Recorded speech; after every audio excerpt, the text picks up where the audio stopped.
The most frightening night of my life. My name is Elena, I am 28 years old, and I live in Belgium. At the time of the events, I was 18. A friend invites me to a party, and I am not very eager to go because I don't know anyone there except her, and it's an hour's drive from my place.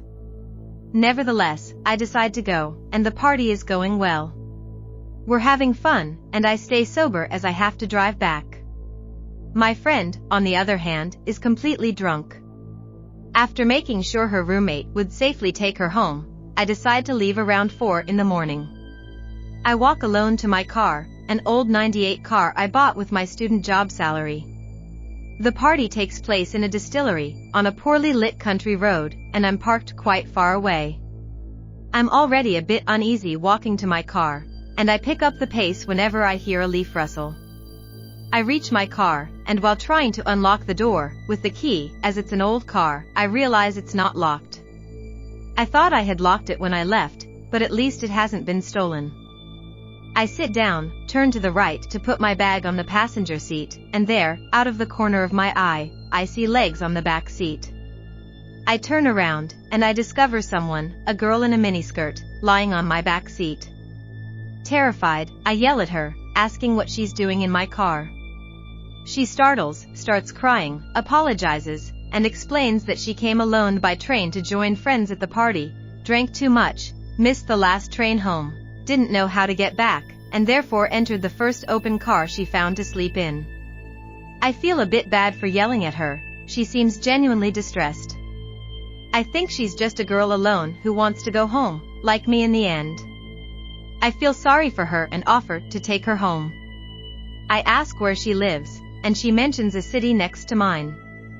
I tell her I'll take her, as it's not far from my place, and invite her to sit in the front for the ride. I start driving, and to avoid awkward silences, I try to make small talk with her. She gradually starts contradicting herself, as if she's lying, but I don't sense any discomfort.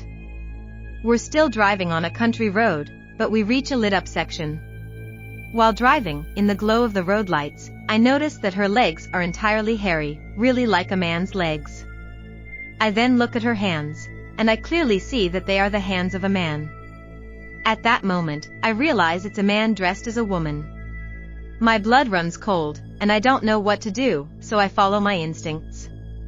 I think that if I start panicking and tell him, "You're a guy," maybe he'll become aggressive, and that's the last thing I want, being alone in the countryside with a man posing as a woman, and I don't know why.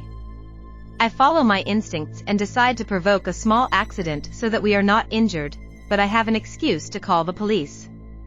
We get out of the car, I pretend to be shocked, to have lost control of the car, and I say that I'm going to call the police because the car is damaged. He says there's no need to call the police, he'll call someone who lives nearby and will come to help us. I dial the police number, thank God, someone answers right away, and when he sees that I'm talking to the police, he runs away. I'm alone, with my damaged car, terrified, I burst into tears and explain everything to the policewoman on the phone. She says a team is not far away and is coming right now. 5 good minutes later, the police arrive. I'm behind my car, completely scared that the man will reappear from where I saw him run away. I explain everything to them, describe the appearance of the man in question, while they search my vehicle. They open the trunk, facing me as I talk to them, and then my face changes. There was a shovel and a tarp in my trunk. This sick person had planned to bury me, alive or dead, in the middle of nowhere. The police take me home and explain that I was very lucky. I never knew who that man was, I never saw him again, but clearly that night, I escaped death.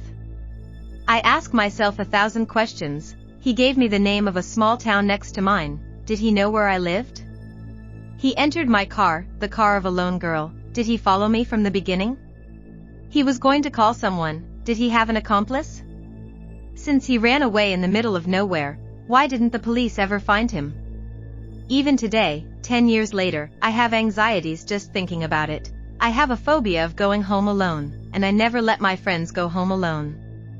I am traumatized for life.